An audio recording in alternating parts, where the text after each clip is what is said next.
I thought about like the things that happened when I was a kid. If anything would have changed, I wouldn't be sitting with you here right now. It's Hmm. impossible, right? We wouldn't have our lives. None of that would be the same if something switched back in there. You're listening to Spiritual AF Sundays, episode 46, The Essential Revolution, Unveiling Spirituality with guest Michael McGinnis.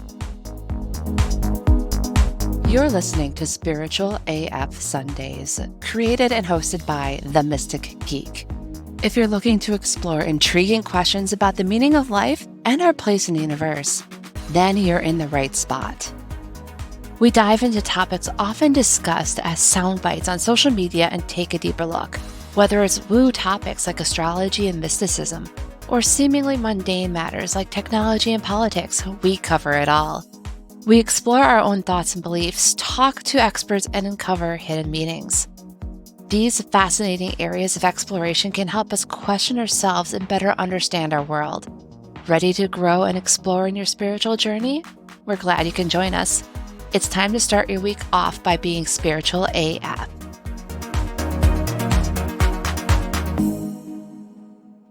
Hello, friends, fellow mystics, and spiritual rebels. This is Jessica, the Mystic Geek, coming to you with yet another perspective on this Spiritual AF Sundays podcast. We have a guest who has journeyed far and wide, not just in the physical realm, but also in the spiritual. Our guest today is Michael McGinnis, a spiritual author, explorer, and visionary. Before we dive into the what on what we're going to talk about, let's take a moment to talk about our guest. Michael McGinnis Jr., also known as the Jungle Writer, is an author dedicated to the global awakening of humanity. He is best known for his Essential Revolution series. A spiritual powerhouse, he is also an entrepreneur, big wave surfer, a race car driver, and uses his transformational experiences to inspire others. Mike's diverse facets of work serve as a beacon of introspection and self-realization. Today, we'll discuss Michael's incredibly rich life experiences, inspirations, and challenges in writing The Essential Revolution. He also draws thought-provoking connections between his books and our current world events. Yes, the state of the world right now can feel chaotic, but wait until you hear Michael's perspective on this. It will give you some sense of peace. The most groundbreaking part of this conversation is going to all be about healing, finding what Michael, through his character Dimitri, calls the gift. He warns that when people reach that lesson in his books, they tend to reach a state of shock where they throw the book against the wall because it rattles them that much. I hope you don't throw whatever device you're listening to this episode on against the wall because tech is expensive, but you may need to pause and acknowledge any feelings that come up. So, dear listeners, buckle up as we delve into this insightful conversation with Mike McGinnis. Get ready to take a deep breath, open your heart, and embark on a spiritual exploration that might just initiate your own essential revolution. Trust me, this is an episode you don't want to miss. It's time to grab your favorite beverage, sit in your favorite chair, and get ready for this exciting discussion. And welcome back, listeners. Today we have Michael McGinnis with us to talk about spirituality and self-development. Michael, so glad to have you here today. Thank you. Thanks for having me. It's an honor.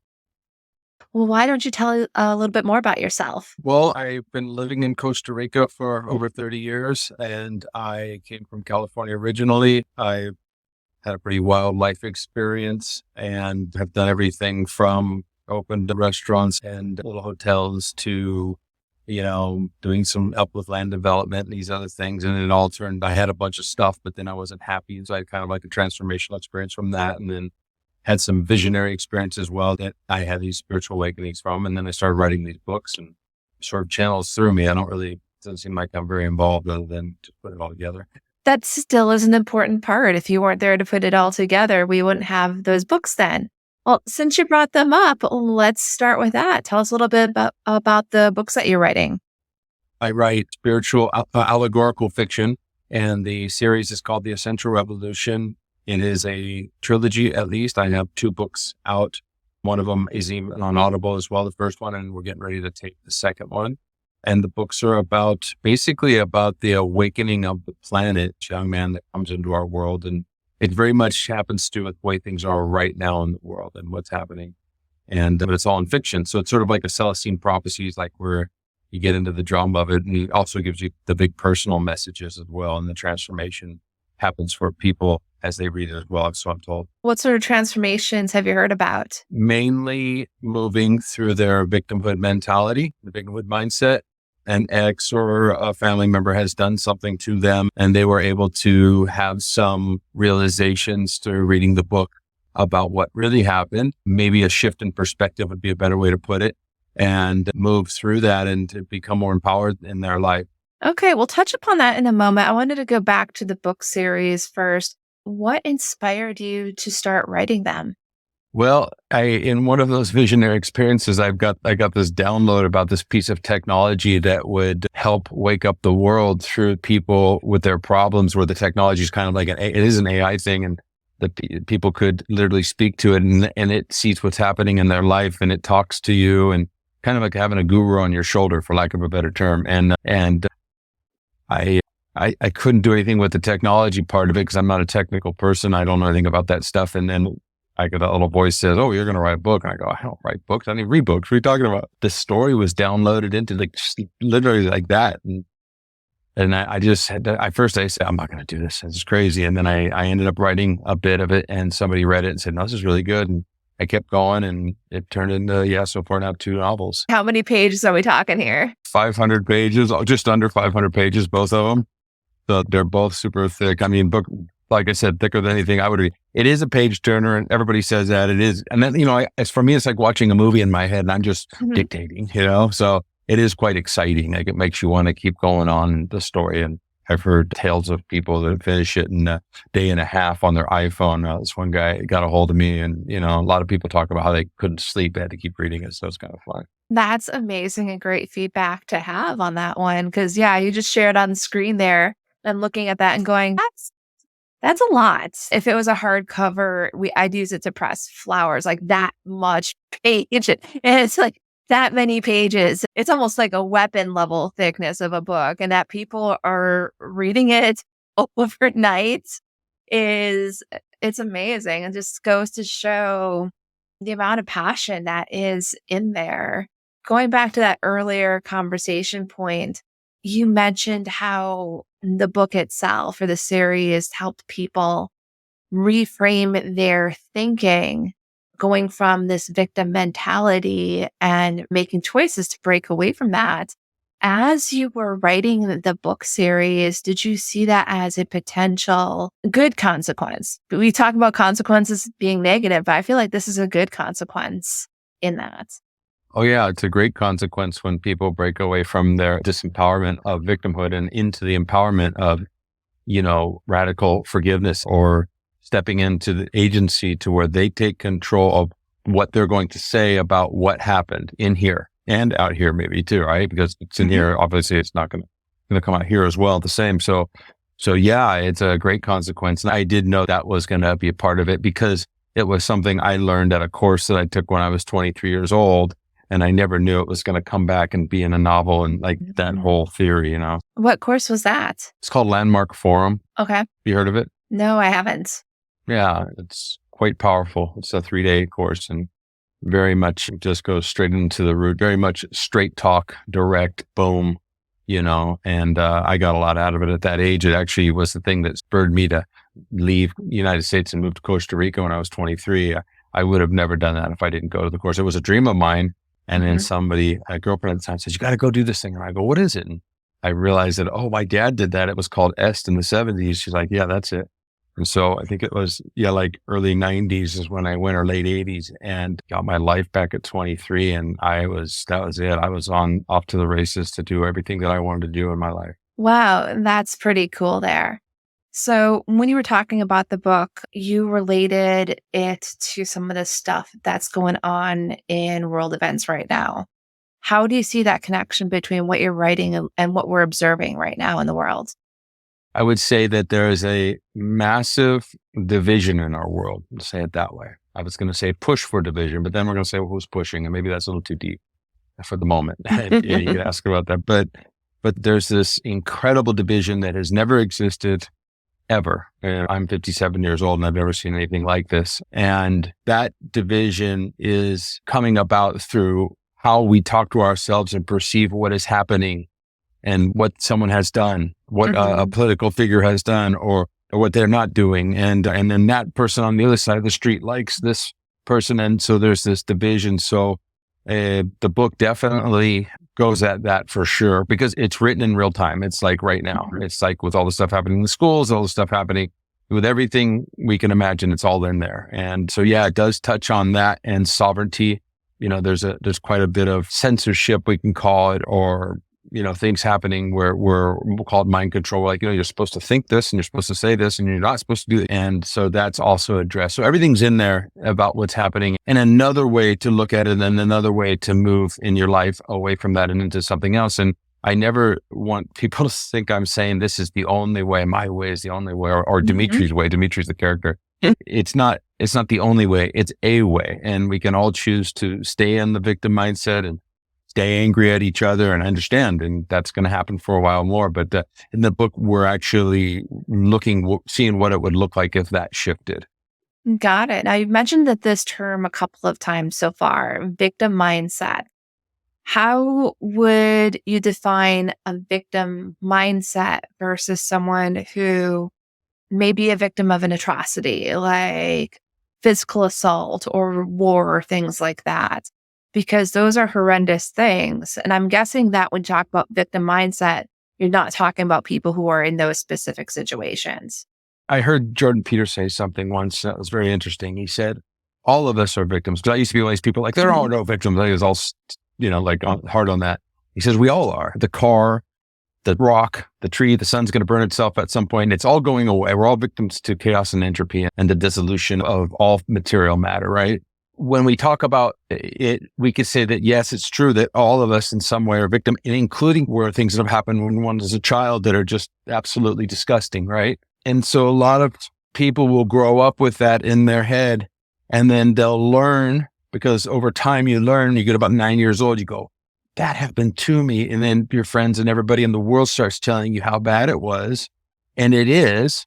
And at the same time, if that person carries that anger or that victimhood mindset into their adult life, then they're just ruining their life. And so it's funny because I said they are ruining their life, right? Not the person that did the thing. That person's long gone or dead or doing it to another person. Who knows, right? Like I said before, it's an option, no matter how heinous the act. If one can get to this place of, some people call it radical forgiveness, I would say that the radical forgiveness is is a mute point when you realize that no matter what happens, these people are doing or have done the best that they can do at that moment. I'm not saying that if you and I were there, we know something's going on in the other room, we're going to walk in that room, go, hey, we're going to do whatever we got to get busy and knock someone in the head or separate these two people or whatever it takes. It's not making it right. It's helping the person with their perception and go, okay, and have compassion for everything and all things. And, when we do that, then we become liberated. And so that's where it goes. And again, it's not for everybody. I've had people that are like, no, I'm going to stay pissed. And they'll say it like that, of course, because that sounds weird, but they're just not ready. I've heard stories of people throwing my book across the room and then going back. It was actually a friend of mine, and he had a thing with his ex, and she had done some crazy things with the kids and taken them away. And he was, really hurt by it. And he got angry at my book and threw it. Like 3 months later, ended up picking it up and started reading again and had a big transformation from it. So, it's like, that's what's happening in there. Got it. So just to rephrase it or summarize it, there are people being hurt by others. That's legitimate. The pain that's felt in that moment, completely legitimate and justified. Where that strays into the victim mindset, as how you're defining it, is when someone holds on to that internalized pain and that internalized anger, and then uses that as a lens with which they view reality. Is that a better way of explaining it? Okay. Just want to make sure, because I know there's some people who listen who are survivors of horrendous things. And usually when they hear us talk about things like victim mindsets, like you're ignoring our views. It's not necessarily that. It's more, explaining there's this separate thing that impacts people and that there's a way of healing from it versus saying, well, what happened, like disregarding the trauma that actually happened. It's a separate thing entirely. And it just knowing those differences in definition. Yeah. And our hero in the book actually goes a step further and helps people find the gift, he calls it.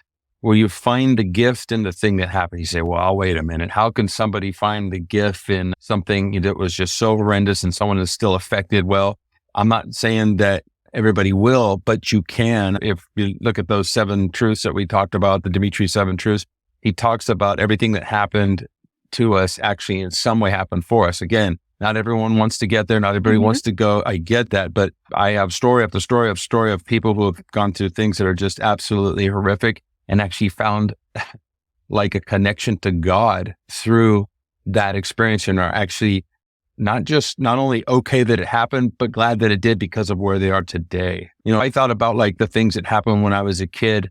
If anything would have changed, I wouldn't be sitting with you here right now. It's impossible, right? We wouldn't have our lives. None of that would be the same if something switched back in there. So it's finding the perfection in what happened.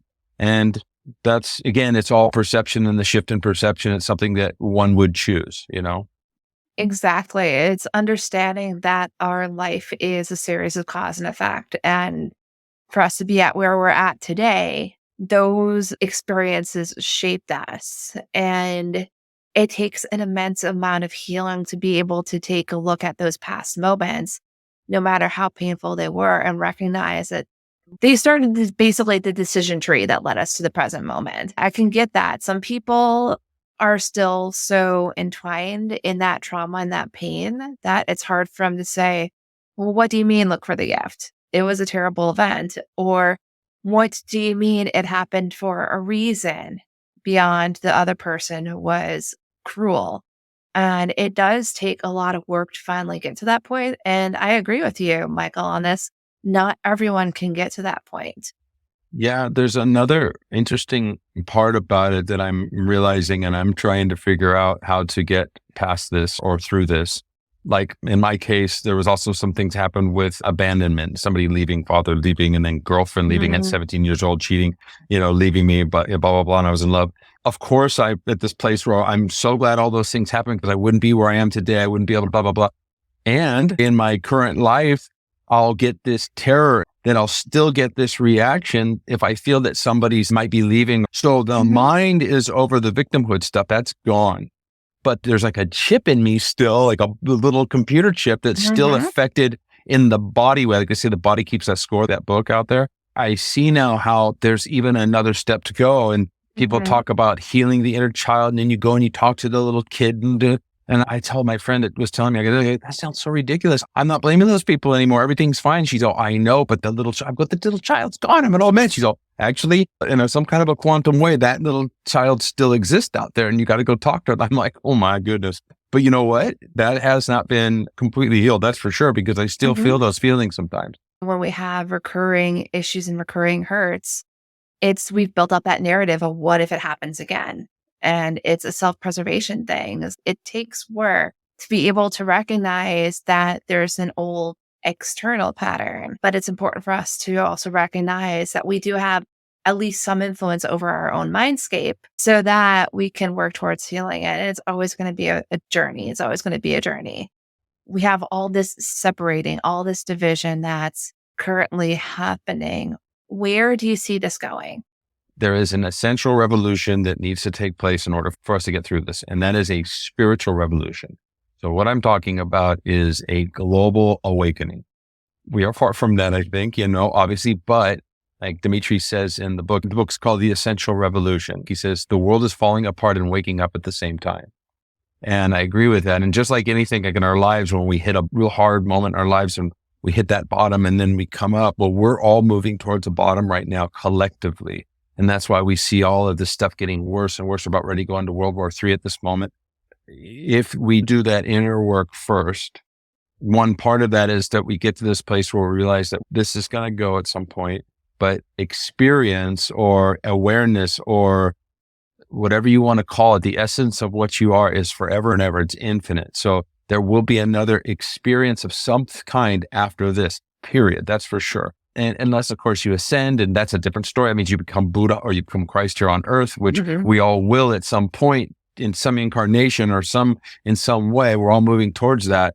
Unfortunately, right now, though, with the way the world's going, it looks like we're going to fall harder. So yeah, it's very interesting, and it's getting crazy. Like I've recently started to go onto Twitter, and the things I see on there, because everybody's got their camera on there showing things that are happening. And it's like, I'm like, wait a minute, this is like, I've never seen anything like this. And so, yeah, it's shifting very quickly downward.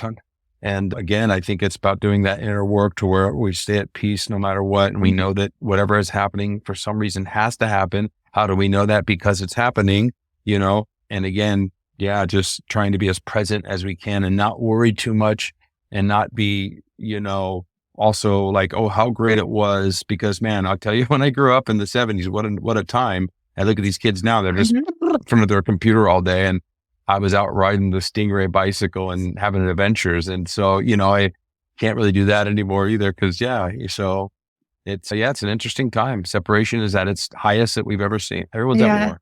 It's separation, overly focusing on the mental, being the what ifs of the future or what could have been in the past. And not that far behind you on there, I'm turning 44. And I remember times when we got told to go hang out in the alley with our friends. And our time was to go off and wander and have fun and have adventures until sunset. And our parents didn't care. We could go to the dime store to get like soda or snacks if we wanted. And now it's like all this fear of like the what ifs of what can happen. Some of it is warranted, but some of it is this projection of fear. So I hear you on how things have been weird. And it's like looking at the pandemic that happened years ago, or the initial rise of it, and how it led people to go inward and thinking, okay, maybe this will move things in a certain direction, only to watch it snap back like in 2023 with even more divisiveness and even more separation. That's it. For me, it all seems so planned. I don't mean, a bunch of men with white fluffy cats and a big table planning, more like planned by this, by the unseen realm of darkness. And it's all just sort of moving through people, whether it's greed and they're doing this, or it's, envy and they're doing that. And it's just like, it's just all of the, it's funny because I'm not a big Bible guy, but it's like all of those sins are coming through us, the attachment from source, or the divine, capital D, divine source, and yeah, it's a heck of a thing to witness. That's for sure, Since the one thing that each and every one of us has control, or at least major influence over, is ourselves, what can we as individuals do to work through this, basically this coming apart and coming back together again? This is what the hero talks about in the book, is it starts here. So it's the individual going through the process of spiritual awakening. You say, well, I'm not spiritual. I don't know what that means. Okay, well, start with just the knowing that at your core, you are love, meaning capital L, love, God. You literally are not separated by the thing that created you, which is unexplainable. And you are part of that higher power. And when you were a baby, when you came out, you loved everything and everybody, period. You put a cockroach in front of a baby and they're like, oh, look, and it doesn't matter. And then we all learned to unlove. And so my number one thing is to find your way back to that. And how do we do that? Well, start with that victimhood stuff first. Who did you wrong? How do you carry that into your life? Are you angry at men? Are you angry at women? Are you angry at your father?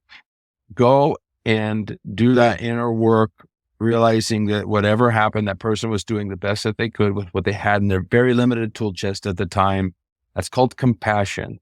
Doesn't mean you need to be their best friend. I really suggest that we do Ho'oponopono with them, is when we apologize. I'm sorry. Please forgive me. Thank you. And I love you. You're saying you're sorry for blaming all these years. And even though that person was the one who did you wrong, they're going to be like, what? And I've seen magic happen when you do this process with somebody. And if you can do that and stay on that path of your awakening constantly, whether you have to listen or read books or go to some kind of a ceremony, and you'll notice that certain friends will leave and new ones will come once your vibration raises. And as you do that, you're getting yourself prepared to be okay with whatever happens.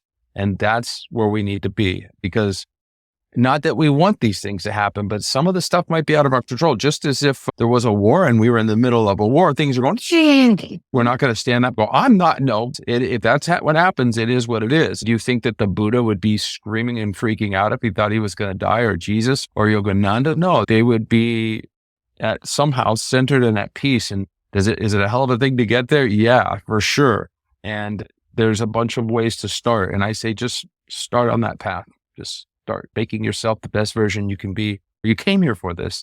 That's what I would tell people. You came here to do this. You didn't come here just to get, have, want, desire, take, make babies, and that's it. No, you actually came here to return back to what you really are, who you really are. Beautiful. So it's about time for us to start wrapping things up. Michael, is there anything else that you want to share with our listeners today? I know it sounds crazy, but trust me on this. We somehow chose to come here during this nutty time, and you chose to be a part of a cosmic revolution, something that is so big, and the entities out there in the cosmos, these spirit, they're all watching what's happening on planet Earth, and you are it. And it's all about you doing your best and making this transition a smooth one. So good luck on that. Got it. Thank you there. Michael, where can people find you online? MichaelMcGinnis.com is the best. It has all my books, and you can just click on it and it'll bring you to the Amazon link. And one of the books is on Audible, and then we have Instagram. We'll make sure to include all those in the show notes. Again, thank you so much for being here today. Thank you. I appreciate being here. All right. What a thought-provoking conversation. Now let's recap. We had the honor of chatting with Michael McGinnis. A profound author and spiritual guide, Michael enlightened us about his journey into spirituality, self-development, and the inspiration behind his intriguing book series, The Essential Revolution. We further discussed the synchronicity between the messages of his books and what's going on in our current world. We talked about Michael's experience in writing the series, almost like channeling. He brings up his main character, Dimitri, quite a bit, who seems to be the spiritual guide, giving us all a heads up on the important lessons about the meaning of life and our purpose in the world. Michael alluded to Dimitri's 7 universal truths quite a bit, but didn't actually spell them out. I was able to get the full list from him, and here are those universal truths. Truth number 1, somehow, some way, each one of us has chosen our unique, chosen experiences. Therefore, all things that happen to us actually happen for us. Number 2, all human beings want the same thing: to live, enjoy, and experience love, peace, and happiness. Number 3, the universe, some attribute this as God, will never throw at us more than what we can handle, ever. Truth number 4, everyone is doing their best no matter what they are doing. Number 5, at our core, we all love each other. Number 6, we are eternal. And number 7, the present moment is all that exists. Some of these may feel challenging based on your own upbringing, experiences, and biases. They may not be your truth, and that's okay. Just sit with these teachings. Do you know someone needing a fresh spiritual perspective or seeking self-development? I'd love for you to share this episode with them. And that's going to wrap up this week's episode of Spiritual AF Sundays. And remember, at our core, we are love. By transcending victimhood and fostering compassion, we can attain healing and empowerment. Embark on your spiritual awakening journey and actively participate in the cosmic revolution unfolding at this very moment. And that's all for now. Have a spiritual AF week. Thank you for joining us for Spiritual AF Sundays. This show is hosted by the Mystic Geek. That's me. Got comments or questions from today's episode? You can either email me at jess@themysticgeek.com or send me a voice message at speakpipe.com/themysticgeek. Don't worry, I'll put the link in the show notes.